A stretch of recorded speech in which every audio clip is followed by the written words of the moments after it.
Hi everyone. Today we're going to read the story Sarah Plain and Tall. This part of a story is actually based on a section of a novel by Patricia McLaughlin. When you look over into the Meet the Author area, let's read that together first. As a child, Patricia McLaughlin loved to read. She never imagined that she would be a writer one day. Sarah Plain and Tall is based on the life of a real person.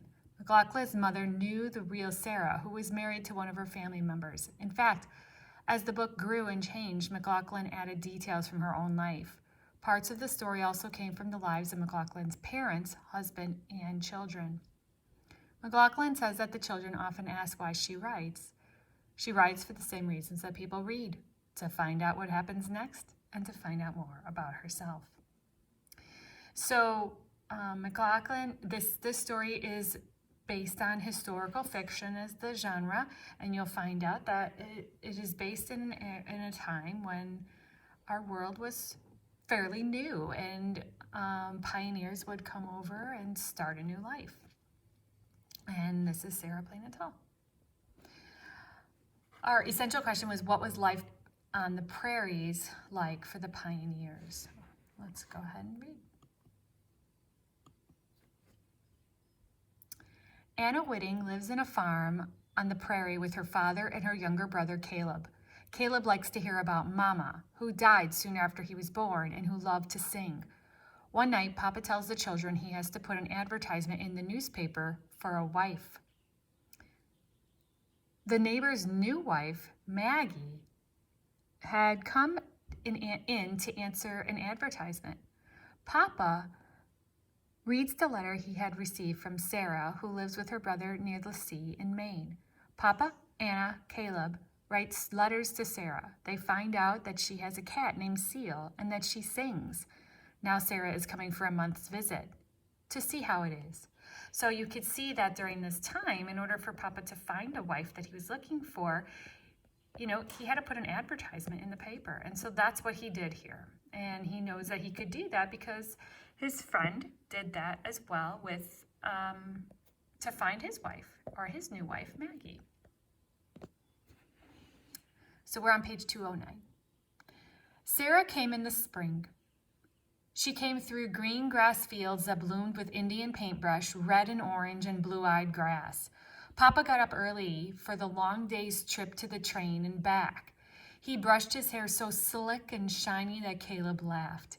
He wore a clean blue shirt and a belt instead of suspenders. He fed and watered the horses, talking to them as he hitched them up to the wagon. Old Bess, calm and kind, Jack, wild-eyed, reaching over to nip Bess on the neck. Clear day, Bess, said Papa, rubbing her nose. Settle down, Jack. He leaned his head on Jack, and then Papa drove off along the dirt road to fetch Sarah. Papa's new wife, maybe, our new mother. Gophers ran back and forth across the road, stopping to stand up and watch the wagon. Far off in the field, a woodchuck ate and listened. Ate and listened. I love the simplicity that Patricia McLaughlin puts here. Caleb and I did our chores without talking. We shoveled out the stalls and laid down new hay. We fed the sheep. We swept and straightened and carried wood and water, and then our chores were done. Caleb pulled on my shirt. Is my face clean? He asked. Can my face be too clean? He looked alarmed. No, your face is clean, but not too clean, I said.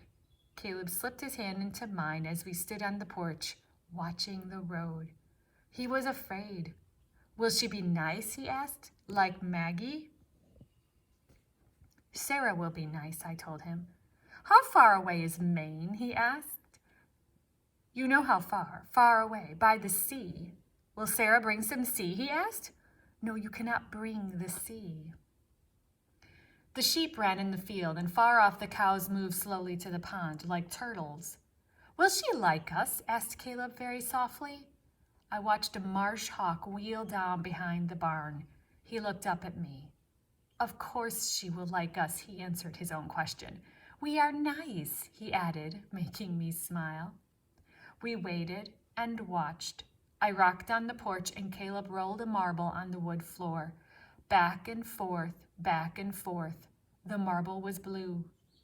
We saw the dust from the wagon first, rising above the road, above the heads of Jack and old Bess. Caleb climbed up onto the porch roof and shaded his eyes. "A bonnet," he cried. "I see a yellow bonnet."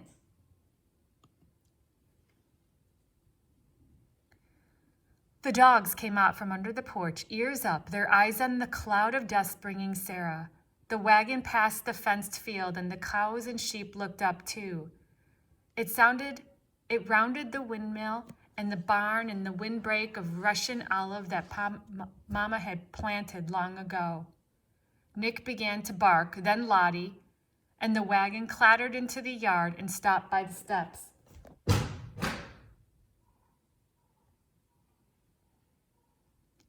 "Hush," said Papa to the dogs, and it was quiet.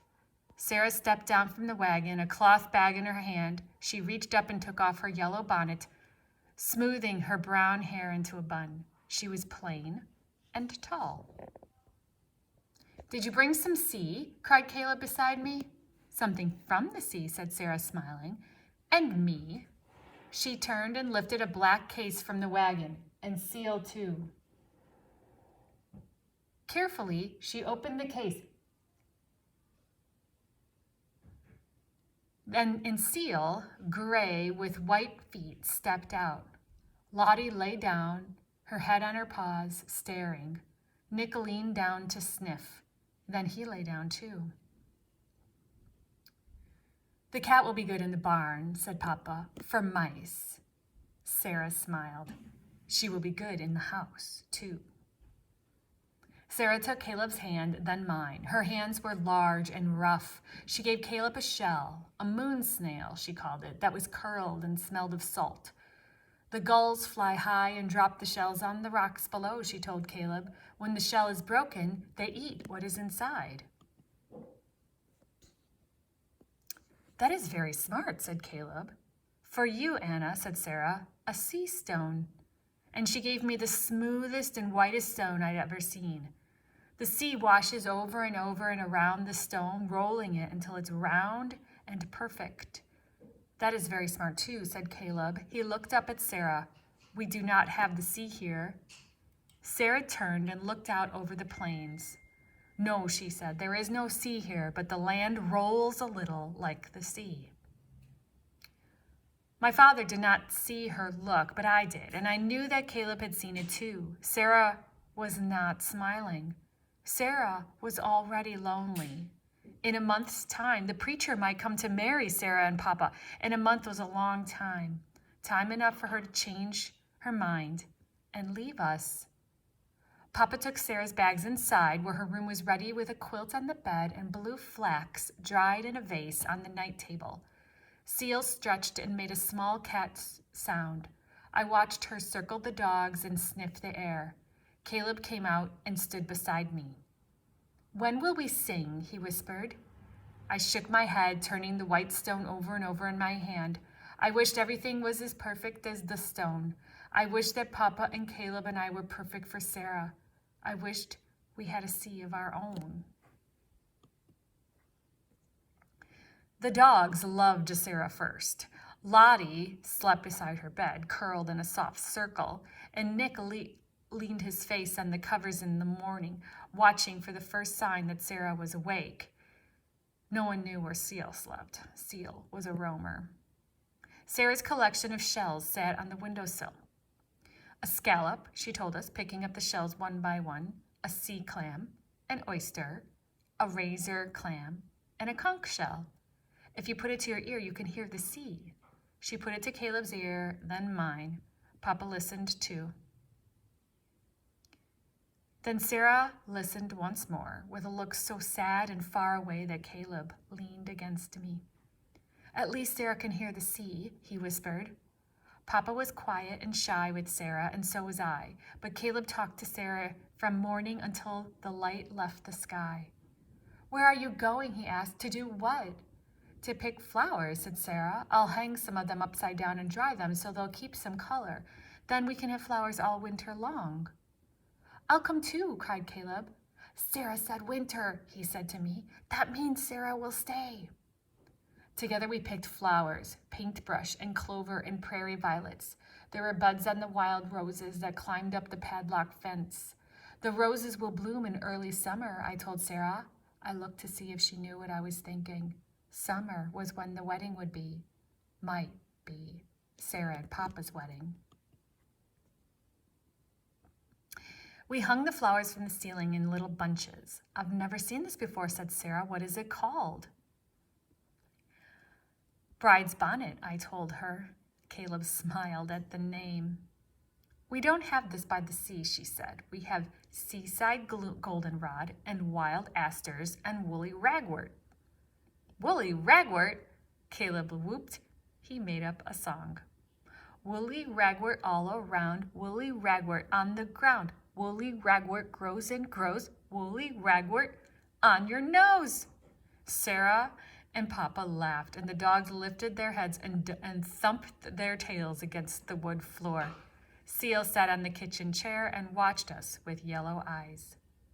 We ate Sarah's stew, the late light coming through the windows. Papa had baked bread that was still warm from the fire. The stew is fine, said Papa. Aya, Sarah nodded. The bread, too. What does Aya mean? Asked Caleb. In Maine, it means yes, said Sarah. Do you want more stew? Aya, said Caleb. Aya, echoed my father. After dinner, Sarah told us about William. He has a gray and white boat named Kittiwake. She looked out the window. That is a small gull found off the shore where William fishes. There are 3 aunts who live near us. They wear silk dresses and no shoes. You would love them. Aya, said Caleb. Does your brother look like you? I asked. Yes, said Sarah. He is plain and tall. At dusk, Sarah cut Caleb's hair on the front steps, gathering his curls and scattering them on the fence and ground. Seal batted some hair around on the porch as the dogs watched. Why? Asked Caleb.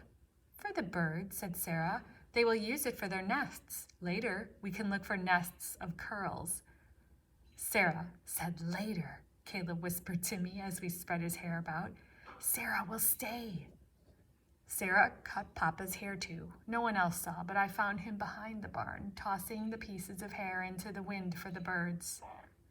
Sarah brushed my hair and tied it up and back with a rose velvet ribbon she had brought from Maine. She brushed hers long and free and tied it back too, and we stood side by side looking into the mirror. I looked taller, like Sarah, and fair and thin, and my hair pulled back. I looked a little like her daughter, Sarah's daughter. And then it was time for singing. Sarah sang in a song we had never heard before as we sat on the porch, insects buzzing in the dark, the rustle of cows in the grasses. It was called Summer is a-Comin' In, and she taught it all to us, even Papa, who sang as if he'd never stopped singing.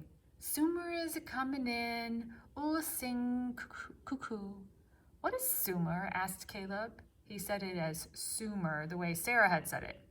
Summer, said Papa and Sarah at the same time. Caleb and I looked at each other. Summer was coming.